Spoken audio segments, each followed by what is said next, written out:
Assalamualaikum warahmatullahi wabarakatuh. Hai anak-anak hebat, selamat pagi. Berjumpa kembali dengan Bu Sulis. Bagaimana kabar kalian hari ini? Semoga selalu sehat ya, dan tentunya tetap semangat. Jangan lupa berdoa, semoga pandemi ini cepat berakhir sehingga kita bisa belajar kembali di sekolah. Nah anak-anak, pagi ini kita akan belajar tentang rangkaian listrik. Ada yang tahu nggak? Listrik yang ada di rumah kita itu asalnya dari mana sih? Kemudian bagaimana listrik-listrik itu bisa sampai ke rumah kita? Nah, kita akan mempelajarinya sekarang ya. Nah, anak-anak, ini adalah gambar seorang tokoh penemu ya. Ini adalah penemu listrik, namanya Michael Faraday. Berkat penemuannya ini, beliau dijuluki sebagai bapak listrik. Nah, penemuan Faraday ini mengubah dunia. Dengan ditemukannya listrik, manusia bisa melakukan segala aktivitasnya dengan mudah. Rangkaian listrik adalah gabungan komponen-komponen listrik yang dihubungkan dengan sebuah sumber tegangan sehingga memiliki fungsi tertentu.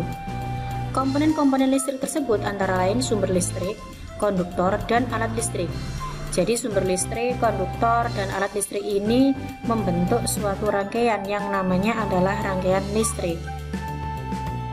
Perhatikan rangkaian listrik berikut ini. Ya, di sini ada baterai. Baterai di sini berfungsi untuk menghasilkan arus listrik. Kemudian ada juga saklar. Saklar di sini fungsinya sebagai alat pemutus dan penyambung arus listrik. Kemudian di sini ada kabel. Kabel itu fungsinya sebagai konduktor listrik. Dan lampu ini fungsinya adalah mengubah energi listrik menjadi energi cahaya. Nah, rangkaian listrik itu anak-anak dibedakan menjadi dua. Ada rangkaian listrik terbuka. Rangkaian listrik terbuka ini berarti saklar tidak terhubung sehingga arus listriknya tidak mengalir. Nah, seperti yang tampak pada gambar ini saklarnya terbuka sehingga lampunya padam.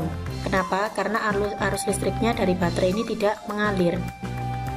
Kemudian yang kedua, ada rangkaian listrik tertutup seperti yang ditunjukkan gambar ini. Ya.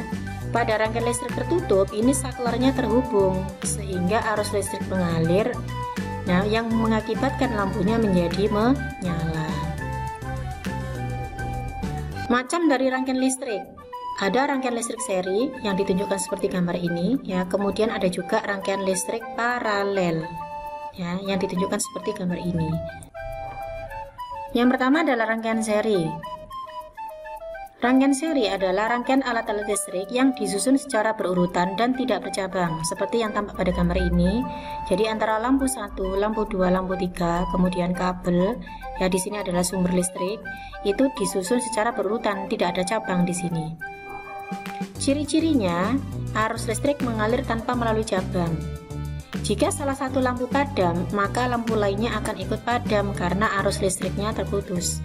Jadi misalnya di sini lampu 1 ini padam, maka lampu 2 dan lampu 3 juga akan ikut padam. Kenapa? Karena tidak ada aliran listrik yang mengalir, karena cuma satu cabang ya. Contohnya yaitu rangkaian listrik yang terdapat pada senter, lampu hias, setrika, dan kulkas. Berikutnya rangkaian paralel. Nah, rangkaian paralel itu artinya rangkaian alat-alat listrik yang dihubungkan secara berderet atau berjajar dengan satu atau beberapa cabang. Nah, gambarnya seperti ini, ya, ini disusun secara berderet atau berjajar, ya, tampak bersusun seperti ini. Ini kemudian dihubungkan dengan sumber listrik. Ini maksudnya cabangnya ini ya, ini cabang 1, cabang 2, dan cabang 3.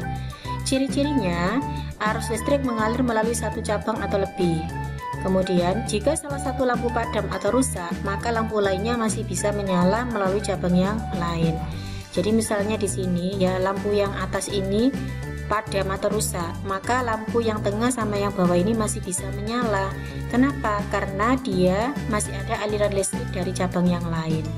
Cabang yang ini dia putus, ya, tidak ada aliran listrik, maka di sini masih ada aliran listrik sehingga lampu yang tengah sama yang bawah masih bisa menyala. Contohnya yaitu rangkaian listrik yang terdapat pada PLN ke rumah-rumah, ya, yang ada di rumah kalian, ada di sekolah, dan pada lampu lalu lintas. Nah, ini adalah contoh rangkaian seri dan paralel pada lampu. Jadi lampu kalau dirangkai seri seperti ini, ya, dia berurutan, tidak ada cabang. Kemudian rangkaian paralel, kalau disusun secara paralel seperti ini ya, lampunya disusun secara paralel ya, berderet atau berjajar seperti ini. Ini ada cabangnya. Ini cabang 1, cabang 2, dan cabang 3. Kemudian ini contoh rangkaian seri dan paralel pada baterai. Jadi tidak hanya lampu yang bisa dirangkai, tetapi baterai juga bisa. Ya, ini adalah contoh rangkaian seri pada baterai seperti ini, disusun secara berurutan. Kemudian kalau rangkaian paralel pada baterai sama seperti ini, baterainya disusun secara paralel. Itulah anak-anak penjelasan saya tentang rangkaian listrik. Semoga bermanfaat untuk kalian. Terima kasih atas perhatiannya. Wassalamualaikum warahmatullahi wabarakatuh.